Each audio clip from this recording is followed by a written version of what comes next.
viste en el espejo, me mira prudente y no quiere hablar.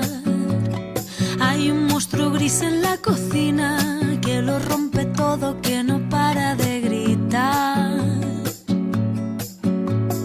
Tengo una mano en el cuello que con sutileza me impide respirar.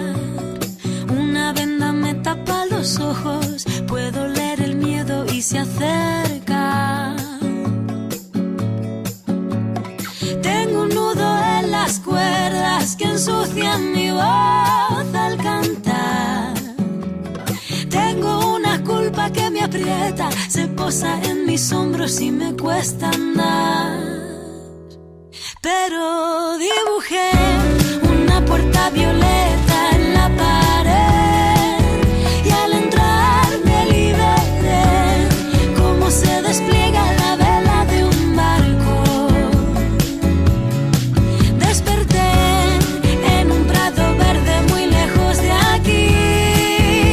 Corrí, grité, reí, sé lo que no quiero, ahora estoy a salvo. Una flor que se marchita, un árbol que no crece porque no es su lugar. Un castigo que se me impone, un verso que me tacha y me anula.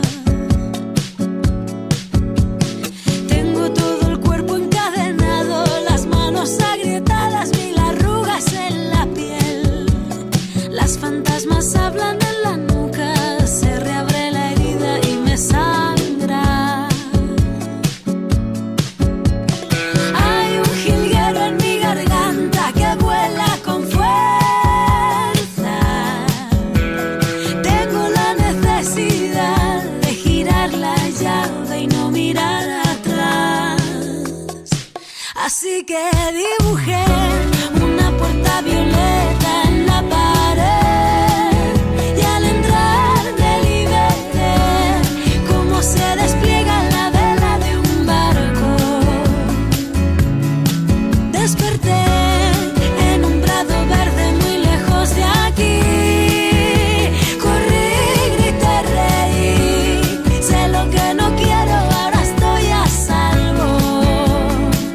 Así que dibujé una puerta violeta en la pared y al entrar me liberé, como se despliega la vela de un barco. Aparecí en un prado verde muy lejos de aquí. Corrí, grité, reí, sé lo que no quiero, ahora estoy a salvo. Así que dibujé